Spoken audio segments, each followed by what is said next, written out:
The borders of any given territory have often been important in preserving its natural environment and also any special culture of the inhabitants. The sea is the natural border of an ancient place that lies in the eastern Mediterranean Sea, beautiful, wild, rich in history and traditions. Its name is Sardinia.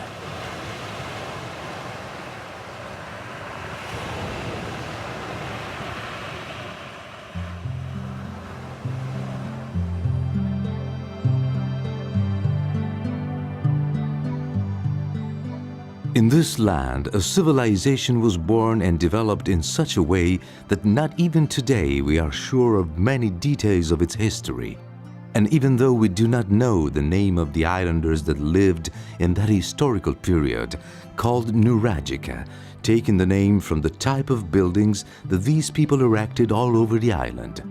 True monuments built stone upon stone with spacious living quarters inside, characteristic details which gives us the ancient word for these buildings, nuraghi.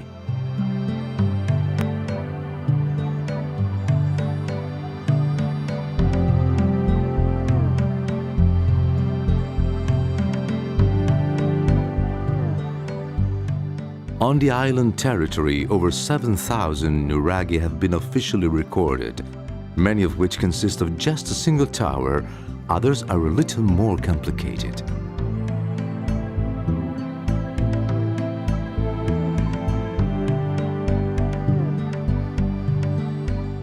The great voiceless stones, silent and inanimate, in modern times now begin to tell us more about the men who lived there so long ago.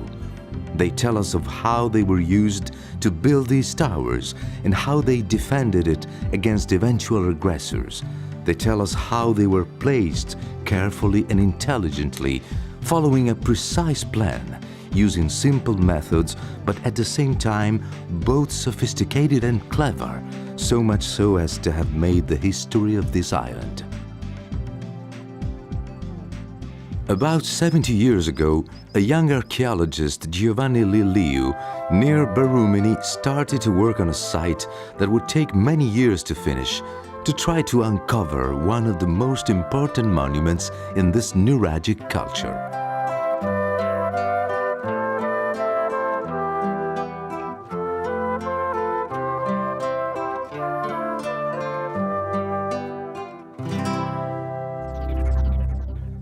Nuragica, which means the nuraghi, was not built all at the same time, but over a period of about 100 years. For this building, it was indispensable to use the great volcanic basalt masses that came from the nearby Giara, a sort of mine. After the construction of the mastio or dungeon in the principal tower, there then followed the first 4 great towers adjacent to the first, and then in different periods another 8 external towers were added, united by a mighty defensive wall.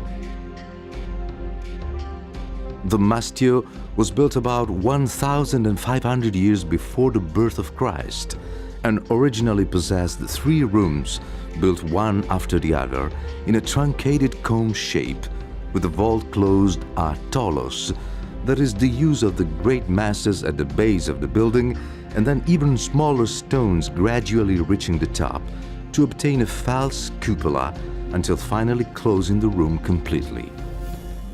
Today, the tallest one, the smaller one, no longer exists.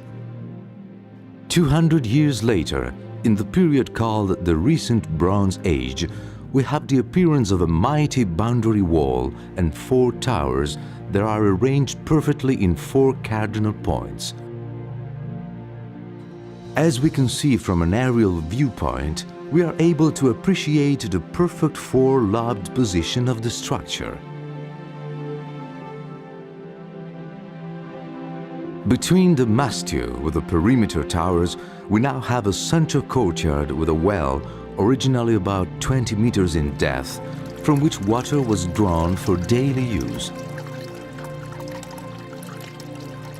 Around 1100 BC, together with other modifications that were made to the nuraghi, rising up around the structure, in particular on the eastern side, we find the nuragic village, a series of circular homes built generally of only one room.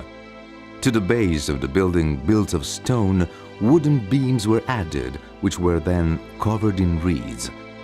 Today, of these huts that for centuries were full of life, there only remains the original foundations in stone and other numerous elements that reconduct us to the habits of the people that lived there once. A grindstone for grinding grain. A ritual area where water was taken from a small tank and heated in this oven, of which the opening is still visible, and then poured into the concave stone in the center of this small room, at the time completely closed, and where you could sit and, whilst enjoying the steam coming from the boiling water, probably together with others, celebrate the cult of the steam bath. About 500 BC, after 1,000 years from its formation, the nuragic civilization ceased to exist.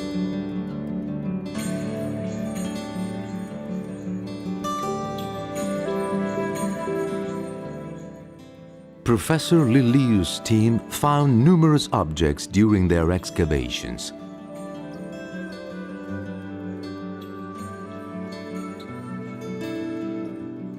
Appropriately restored by experts, today these finds are exhibited in a special place called Casa Zapata, a series of buildings that were built by the noble Zapata family from Aragon in the 16th century. Towards the end of the 80s, the municipality of Barumini bought the entire complex with the idea of creating an important museum center. But a great surprise would leave them speechless. Another nuraghi was discovered. The archaeological dig site that was excavated discovered a three-lobed installation that was constructed entirely from local marl stone and comprised of a principal central tower, then an adjoining courtyard connecting the towers, and a cylindrical well that was excavated entirely from the solid rock. At this point, the local government made the wise decision to preserve both the nuraghi called Nuragi Ecclesia, because it is so near to a large local church, as well as the historical house. By making it possible to properly visit the nuragic complex, making large openings into the walls of the house to create a system of suspended transparent glass walkways, as well building glass cabinets to display the precious objects found in the dig sites, they have created their museum center and also making it very original and educational.